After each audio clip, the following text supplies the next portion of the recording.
Hi, everyone. Let's resume our conversation about lipids and phospholipid bilayers. So I want to continue this PowerPoint that I started in the previous video on lipids. It's the same PowerPoint, it's been modified a little bit, so maybe we'll take another look at it.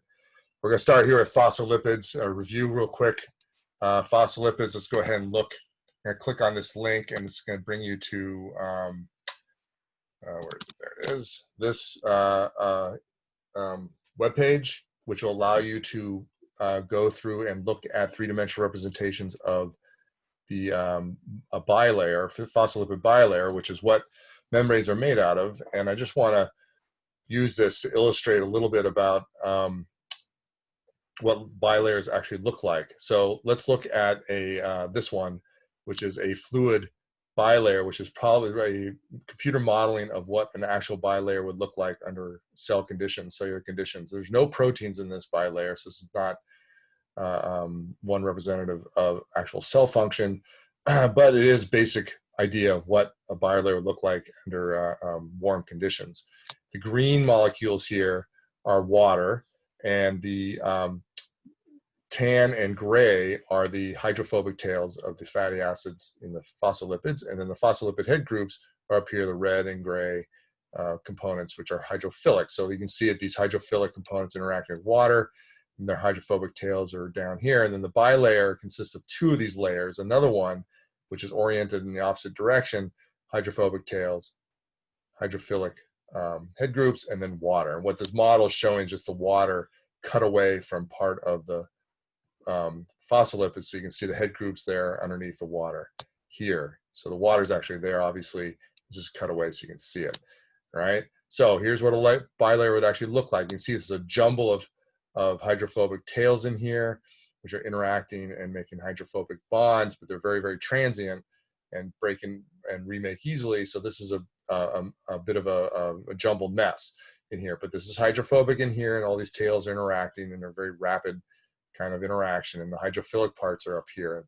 This makes a barrier, so for the inside of the cell away from the outside of the cell. So this is going to curve around and make a big sphere that will encase the whole cell. All right, so let's go back and look, continue on our conversation here. So here's what this looks like again, but this time with proteins in there. And let me pull up just use my laser pointer here. Okay, so what we have is our phospholipids. This is what I was showing you before. Basically in this area here would be a little slice of the phospholipid bilayer I showed you in the model, right? But now we've added in proteins. Here's a protein, and proteins of different functions. So here's a channel protein that's going to allow things to pass through the membrane.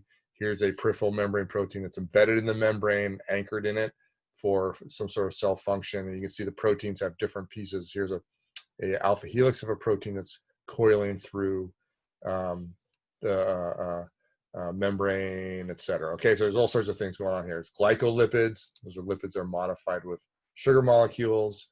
Glycoproteins, which are proteins that are modified with sugar molecules. Generally, these are found on the outside of the cell membrane. And then in here also are these molecules, which are cholesterol, right? So like I mentioned before in the previous video, cholesterol can actually function as a lipid. It is a lipid, right? But it can function in the membrane as part of the bilayer. And cholesterol helps regulate actual fluidity of that actual membrane. We'll talk about that a little bit later. So on the inside of the cell, you're going to find there's a bunch of stuff like these cytoskeletal components, which are going to interact with the membrane and hold the membrane in place and keep the cell its structure, allow it to move, keep it from collapsing or breaking easily. All right. So that's what a membrane looks like. This is called the fluid mosaic model. The fluid is actually the membrane components, the phospholipids and the cholesterol, which can move around freely. I'll show you in a second. And the mosaic piece is that these are embedded with additional components like proteins and various other things, which give it a mosaic state condition look. All right. So membranes are very fluid, and they these molecules, these phospholipids, can move from laterally, from left to right, very rapidly. So they 10 to the 7th times per second a phospholipid will replace or switch positions with another phospholipid nearby, like shown here, right? Very slowly and unusual and rarely actually do they what's called flip-flop. There's a scientific term for this, where a phospholipid will switch positions with a phospholipid on the other side of the membrane. It's called flip-flopping. It happens once per month. You should think about this. Why does lateral movement happen 10 to the 7th times per second? It's extremely fast, but flip-flopping only happens once per month. And if you think about that for a second, these are hydrophobic components in here that do not like hydrophilic things coming through them, because the hydrophobic components of these fatty acids tend to be away from water for a reason, and the hydrophilic pieces are towards the water for a reason. And moving a hydrophilic component of a fatty acid from here to here takes a lot of energy, and the molecule needs to be rapidly moving. And that in a membrane is not happening very often. So this only happens about once per month, as opposed to 10 to the 7th times per second, lateral movement of lipids side to side. As the membrane warms up, it'll become more fluid, and as it cools, it tends to become more crystalline, or kind of freezes into place, or more viscous, right? So, or gel-like, actually, is the way of putting it.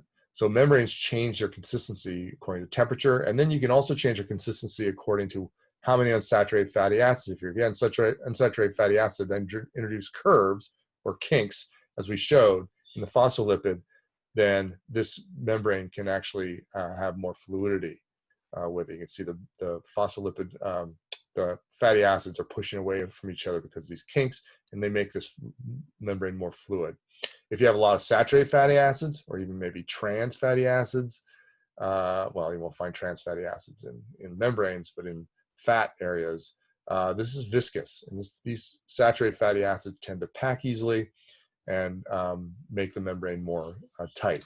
Cholesterol can actually introduce little gaps and spaces in the membrane and makes it more fluid. So cholesterol tends to increase fluidity at low temperatures, but high temperatures, cholesterol decreases fluidity. So it functions as kind of a fluidity buffer and makes the membrane function appropriately at the appropriate temperature which cells functioning at. Okay. So membranes will embed proteins, as I showed you, and usually membrane proteins that are in a membrane will have some sort of way of crossing or embedding in the membrane. So these are called transmembrane proteins. They have a part of their primary structure will cross the membrane and emerge out the other side. Those are transmembrane proteins. And if you think about this for a second, what kind of fatty amino acids would be part of a transmembrane protein in the membrane component? Well, maybe amino acids are hydrophobic, right? So this component of the protein may consist mostly of hydrophobic amino acids.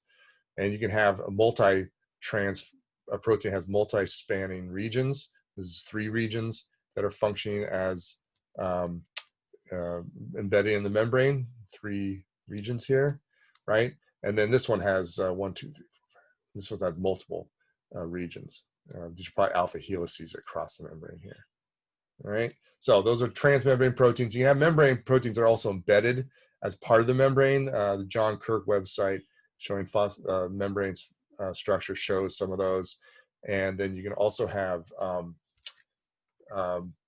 membranes, proteins which are just stuck on the outside of the membrane or on the inside, where they are anchored to the phospholipid head groups, let's say, maybe by hydrophobic or by hydrophilic interactions, ionic interactions. So they're anchored to the membrane, but they're not integral to it. Okay, here's the John Kirk's membrane website. I'm going to suggest you actually watch this. I'm not going to show it today, but you should click on this link and run it. It requires Flash, so if you don't have Flash, I'm not going to watch this, but it's worth watching if you can.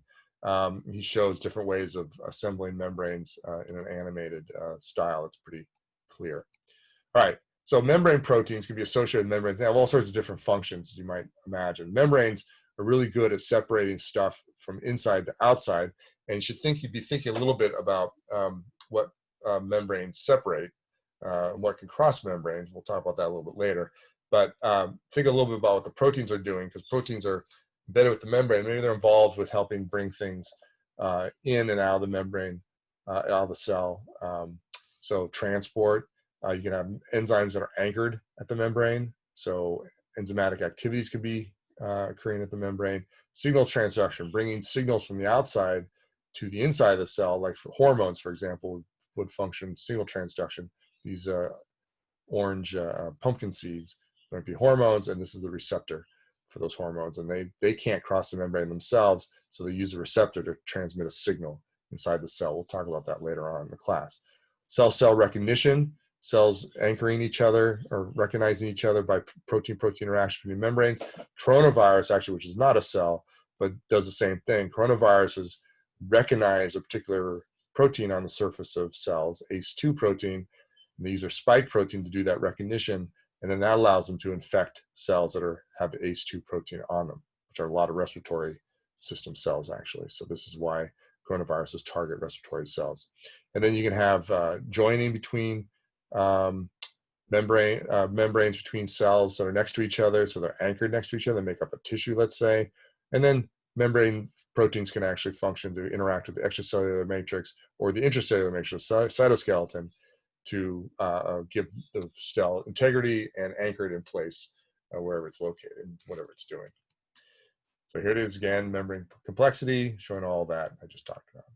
Okay, so here's a bunch of videos of, you're gonna wanna click on and watch, of membrane proteins doing their thing. So the tour of the cell, you've actually is a required video to watch. It's basically a music video, more or less.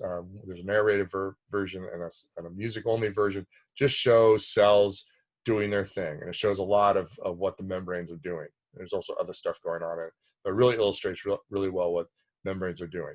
This video or section actually shows what different parts of the cell are, the organelles, because organelles have membranes also, and what they do. You're going to learn a little more about that when you're reading, and a little bit in class.